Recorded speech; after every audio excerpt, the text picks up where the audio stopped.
Cukup. Tas. Baik, selamat sore teman-teman.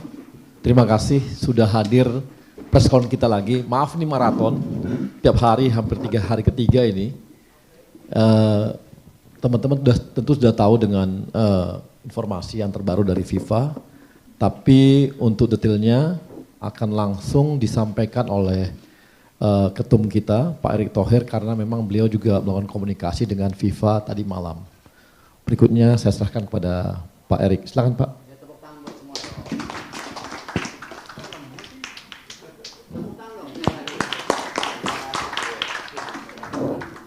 Kenapa lemes ya? Hah? Atau mulai nggak percaya kayaknya. Assalamualaikum warahmatullahi wabarakatuh. Salam sejahtera untuk kita semua. Shalom, Om Swastiastu, Namo Buddhaya, salam kebajikan. Tentu yang terhormat Bapak Wakil Ketua yang hadir, Pak Zainuddin Amali, Ibu Wakil Ketua, Ibu Ratu Tisa, para esko yang hadir, ini ada Bu Vivin, Pak Hendri, Pak Arya, Mas Mehmet, Muhammad, dan tentu Pak Sekjen, para rekan-rekan media yang mohon maaf saya tidak bisa sebutkan satu persatu. Tentu pengumuman yang dilakukan FIFA tadi malam adalah sesuatu yang tidak hanya kita wajib rayakan, tetapi justru harus kita perjuangkan. Perjuangan dalam arti ini merupakan kesempatan buat Indonesia. Rumah kita, panggung kita untuk Garuda Muda bisa mendunia. Dan tentu konteks ini kesempatan kita bagaimana menunjukkan kepada dunia pun kita adalah bangsa yang besar dan bersatu untuk bisa mensukseskan event yang sangat berharga ini. Dan tentunya dukungan penuh yang kita harapkan dari pemerintah pusat, pemerintah daerah, pihak dari kepolisian, dari TNI, dari masyarakat sepak bola, dan tentunya nanti para sponsor dan media yang berkolaborasi dengan PSSI. Karena itu tadi malam kita kontak-kontakan dan barusan kita juga rapatkan bahwa dengan itu kita harus mempersiapkan juga tim nasional U16 dan 17 secara serius. Jadi kita akan melakukan rencana menseleksi para U16 dan 17 di 9 wilayah untuk setelah kita bisa petakan, kita gabungkan, nanti di bulan Juli Agustus mulai TC dan September Oktober kita kirim ke luar negeri untuk training camp. Sehingga kita harapkan bisa ada beberapa pertandingan persiapan, baik dengan tentu negara-negara dari Eropa, Asia, Afrika, sehingga mereka tidak kaget waktu untuk persiapan di U17 nanti kejuaraan dunia.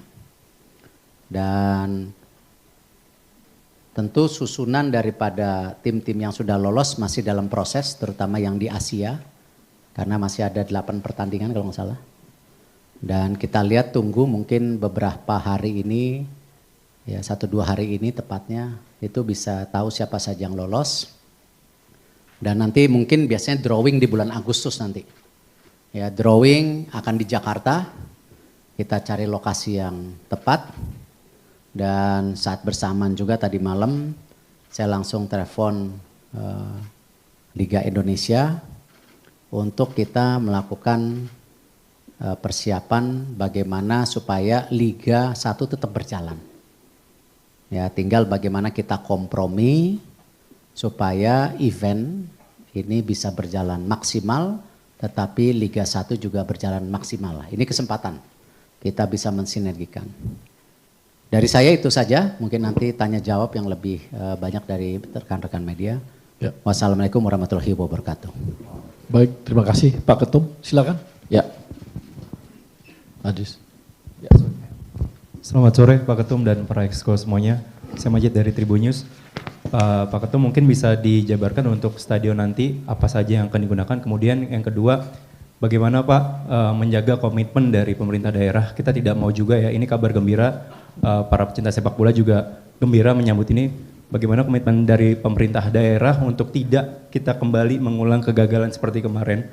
Terlebih periode Piala Dunia U17 ini juga ada di range kampanye politik kalau tidak salah ya Pak ya. Itu bagaimana dari PSSI untuk bisa menjaga itu? Itu aja Pak, terima kasih. Ya, seperti yang disampaikan Bapak Presiden kan, bahwa ya olahraga, politik ke politik gitu. Jangan juga nanti ada event kelas dunia, kejuaraan ini juga berhenti karena musim kampanye. Di Liga 1 pun jalan kok, sudah ada kesepakatan ketika musim kampanye itu penontonnya 50%, ya. Dan kita harus biasakan industri olahraga ini berjalan. Kalau kalender daripada Liga 1 maju mundur tidak pasti, ya itulah kenapa Liga 1 jadi ranking 6 di Asia Tenggara. Jadi mesti ada kepastian di awal. Dan itu bisa dicarikan solusi, bukan siapa yang benar dan salah. Ini kesempatan justru kita memberikan panggung besar kepada Republik Indonesia gitu.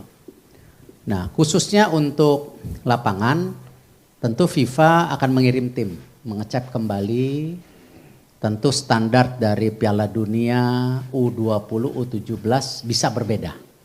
Ya, saya tidak mau terlalu dini, ya yang mana dan kenapa, saya nggak mau terjebak polemik itu.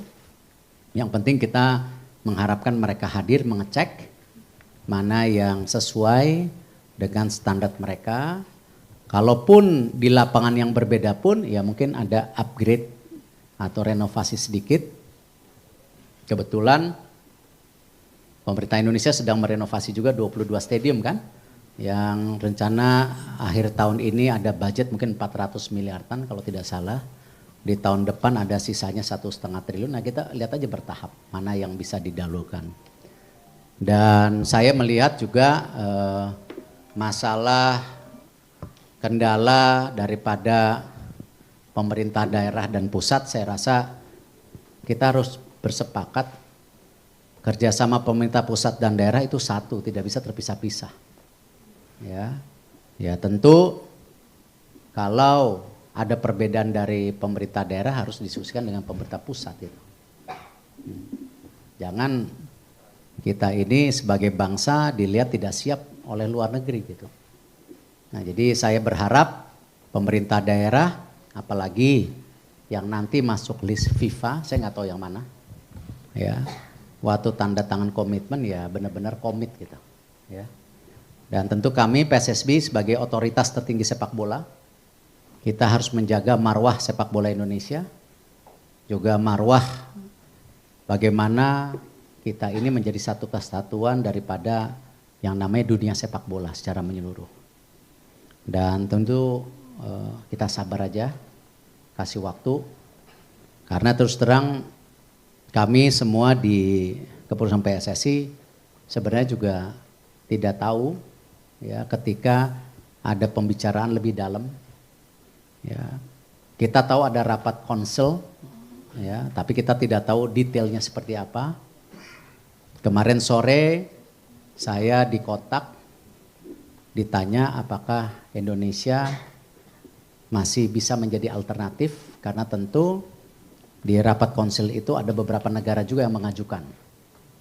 Ya, tentu saya juga mesti melapor kepada pemerintah, pasti tidak mungkin saya melakukan ini hanya PSSI saja, karena kita tahu penyelenggaraan sebesar ini pasti pihak pemerintah harus hadir ya bersama-sama kita. Dan setelah memang kita ada komitmen, ya kita laporkan, lalu kita bicarakan. Tadi malam kira-kira jam 11 kalau tidak salah, ya. mereka 15 menit sebelumnya mengucapkan selamat, makanya kalau di Exco PSSI dapat duluan dari saya. Lalu saya laporkan juga beberapa menteri tadi malam, ya Menteri Keuangan penting dilaporin, ya Pak Bas saya telepon juga penting gitu kan. Lalu Menpora, Pak Menpora sedang di Jerman kalau tidak salah juga saya laporin, ya. Dan semua bersepakat ingin mensukseskan hal ini gitu. Ya alhamdulillah, saya rasa ini kepercayaan FIFA kepada Indonesia, kita, ini GR boleh dong. Ya, mereka melihat mungkin sepak bola kita benar-benar bangkit.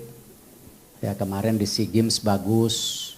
Lalu pertandingan FIFA Matchday Palestina, Argentina rame. Hasilnya juga baik, tidak ada isu aneh-aneh. Lalu juga mereka juga melihat kita juga berani menjadi host AFC U23. Nah, hal-hal ini mungkin yang jadi pertimbangan dari mereka. Selain dari pasti mereka melihat bahwa dari 280 juta penduduk Indonesia adalah 73% itu pecinta sepak bola. Jadi mereka juga melihat ini potensi yang luar biasa. Gitu. Oke, baik. Sini loh. Dijawab panjang makin banyak yang nanya. Ya. Assalamualaikum Pak Erik dan Bapak Ibu Exco. Saya Adi dari bola.com. Pak, dalam rilis FIFA di situs saya semalam kan tidak ditulis jadwal Piala Dunia U17 tahun ini kapan. Tapi kalau kita lihat merujuk jadwal di Peru itu adalah tanggal 10 November sampai tanggal 2 Desember. Nah, dari PSSI atau pengetahuan Bapak, kapan Pak jadinya Piala Dunia U17 ini digelar? Satu lagi Pak, soal kita tahu kan pelatih timnas U16 atau 17 itu adalah Bima Sakti ya Pak. Nah, kedepannya nanti di Piala Dunia 20 apakah Gus Bima masih akan melatih timnas U16 dan U17 atau mencari pelatih lain atau memakai pelatih yang ada mungkin seperti Coach Sintayong atau bagaimana? Nambahin dikit Pak, apakah kita akan pakai pemain naturalisasi atau keturunan Pak untuk Piala Dunia U17 nanti? Terima kasih. Sesuai dengan kontrak dengan Coach Sintayong, kesepakatannya itu Coach Sintayong memegang senior dan U23. Lalu kita kemarin juga memberi kesempatan Coach Indra untuk memegang yang junior.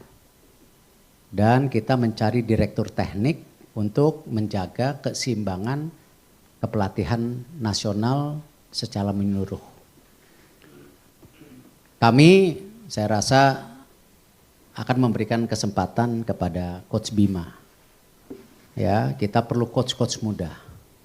Ya, di pengurusan Coach Sintayong itu ada Coach Nova dan coach-coach baru sekarang. Di kepengurusan Pak Indra Safri kemarin di SEA Games banyak coach muda.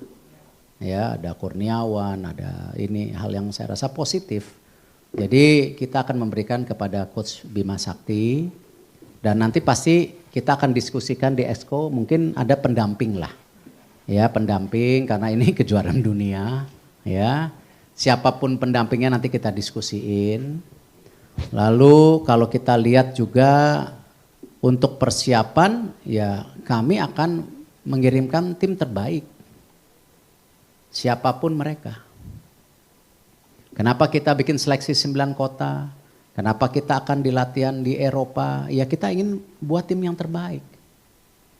Kapan lagi kita main di Piala Dunia? Walaupun ini sebagai host. Ya, tapi kan probability itu harus kita dapatkan. Ya siapa tahu hasilnya baik. Ya, apapun hasilnya nanti. Nah untuk agenda ya memang seperti yang sudah tertulis tanggal 10 November sampai 2 Desember. Tidak mungkin dimajukan, tidak mungkin dimundurkan. Nah karena itu saya berkomunikasi dengan kepala negara langsung, Pak Presiden. Saya juga berkomunikasi kepada banyak menteri. Ya, Pak Sandi juga saya WA. Ya, jangan sampai nanti ada benturan-benturan seakan-akan hal-hal yang jadi positif, ya, jadi negatif. Nggak penting lah. Kita capek lah negara ini debat kusir nggak ada solusi gitu loh. Ya, jadi saya WA. Ya, beliau juga mendukung. Nah nanti tinggal bagaimana konteksnya kita mencari solusi tentunya. Itu yang saya bisa sampaikan. Oke, baik. Yang Terima kasih, saya Abdul Susila dari cnnindonesia.com. Ada 3 pertanyaan Pak. Yang pertama soal sempat ada rencana akan berangkat ke Qatar ke Aspire Academy. Apakah rencana itu akan dilanjutkan untuk anak-anak yang U16? Itu yang pertama. Yang kedua ini terkait dengan Piala Dunia. Apakah Elite Pro Academy U17 atau U16 dijalankan sebagai seleksi pemain untuk timnas Indonesia ini? Dan yang ketiga, ada saat Piala Dunia nanti di GBK ada konser Coldplay, mungkin bisa di ini Pak, apakah GBK dipakai atau bagaimana Pak? Terima kasih. Ya tentu kita tidak punya rencana dapat U17. Jadi apa yang ditanyakan mengenai Elite Pro, mengenai ke Aspire, ya bisa saja menjadi sebuah solusi. Tetapi saya nggak bisa jawab karena tergantung daripada seleksi, waktu training center seperti apa. Ini kita mesti duduk lagi gitu. Ya, tetapi apapun supporting yang dapat diberikan kita harus berikan. Ya, jadi tunggu yang itu karena saya juga sama Exco belum duduk sama Coach Bima juga gitu. Kalau kemarin saya bicara Aspire kan waktu itu saya pikir karena supaya U16 17 ini jangan kosong gitu loh ya.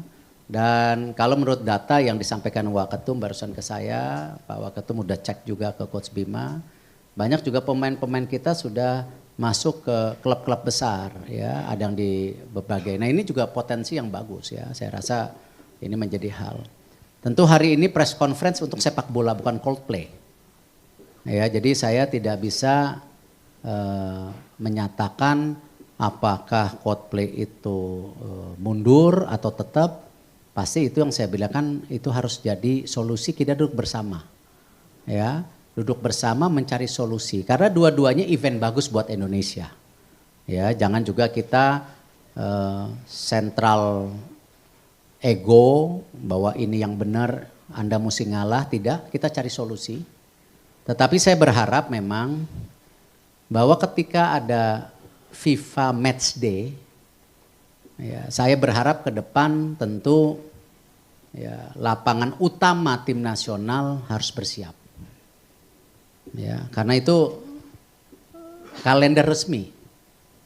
Nah, ini aja yang saya mohon nanti bersama-sama, makanya saya juga mengatur kalender tahun depan itu dari bulan November tidak lain untuk FIFA Match Day itu harus menjadi kalender utama. Ya. Alhamdulillah Indonesia juga punya lapangan yang besar sekarang. Ada Gelora Bung Tomo, ada JIS, nanti ya kita lihat standarnya sesuai tidak. Kalau ada kekurangan ya tentu kita harus samakan standarnya gitu. Jadi ada opsi menjadi hal yang positif buat saya gitu ya. Oke, silakan. Ya. Nah, berkurang yang nanya nih. Thank you very much. My name is Reski from Say Today. Please allow me to ask in English. I have a question regarding on will there be a hub or a bubble for the foreigner players later that in order to hold this World Cup, under 17 World Cup. Thank you. So far as we know is no longer Indonesia is under pandemic. We already declared by the governments you are endemic. So to answer the question, there will be not bubble. But of course at the same time there is a statement from the governments, Indonesia is no longer open for 159 countries for visa. So the one who have available at this moment is visa on arrival. So this is something we will discuss with FIFA after we have a final team who will be attending or compete in the U17s. Oke, ya. Selamat sore Pak, Niar dari RRI. Satu aja pertanyaannya karena tadi disebutkan nanti tim dari FIFA akan datang untuk verifikasi lapangan lagi. Apakah ada kemungkinan jadwal untuk uji coba penggunaan VAR itu akan dipercepat karena jumlah stadionnya mungkin akan lebih sedikit daripada di Liga? Terima kasih Pak. Yang saya tahu di U20 itu ada VAR dan FIFA membawa sistem itu. Untuk U17 saya belum dapat kabar. Kalau ternyata dia bawa VAR juga ya alhamdulillah. Ya. Tetapi sesuai dengan planning yang dilakukan oleh tentu Liga, karena persiapan VAR ini bukan hanya menempelkan alat, tapi harus mentraining daripada tentu komponen SDM yang bisa melakukan VAR ini. Karena itu kemarin salah satu yang disampaikan pada saat rapat renovasi 22 stadium, saya mengusulkan kepada pemerintah dan Bapak Presiden mengamini, kalau bisa memang dari total 1, 2, 3, 4, 5, 6, 7, 8, 9, 10, 11, 12. Mungkin 15-16 stadium yang akan dipakai Liga 1 ini bisa juga yang menjadi prioritas untuk direnovasi karena requirement untuk pengadaan daripada VAR itu kan sepertinya tidak berat. Jadi ada ruangan VAR, kelistrikan, instalasi fiber optik dan tentu internet dengan minimum yang diminta daripada supaya VAR ini bisa berjalan secara online. Jadi itu yang saya bisa sampaikan sementara. Oke. Ya. Oh, satu lagi. Satu lagi. Selamat sore Pak Erik dan juga PSSI lainnya. Saya Eza dari Antara Pak. Saya izin nyinggung dikit aja terkait penunjukan U17 ini kan beberapa bulan lagi ya. Nah itu terkait persiapan secara infrastruktur itu bakal ngambil dari Pildun U20 kemarin atau start dari nol lagi, sama mungkin terkait target dari PSSI untuk Piala Dunia nanti apa? Terlebih kemarin juga AFF juara sama meskipun gagal di Piala Asia. Terima kasih. Mengenai prestasi tim nasional saya tidak mau mencanangkan hari ini karena belum ada persiapan sama sekali dan waktunya sangat mepet 4 bulan. Saya tahu mempersiapkan tim nasional itu bukan hal yang mudah ya. Jadi kalau ditanya targetnya apa hari ini saya tidak bisa jawab sebelum kita dengan coaching staff kita duduk pemainnya siapa, pelatihnya siapa, lalu trainingnya seperti apa. Untuk mengenai lapangan yang sudah disiapkan ya ini di titik nol. Karena kan pemerintah juga merenovasi 22 lapangan lain. Ya. Dan saya rasa saya tidak mau bicara terlalu dalam.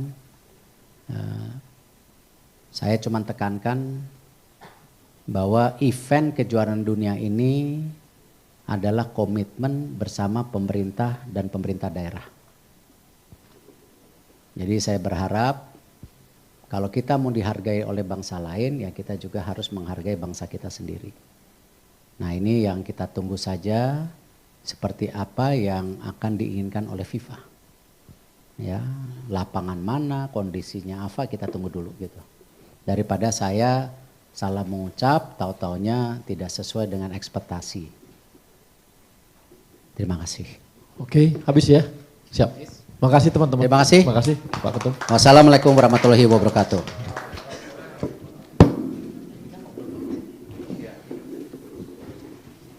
Terima kasih. Besok press konten lagi.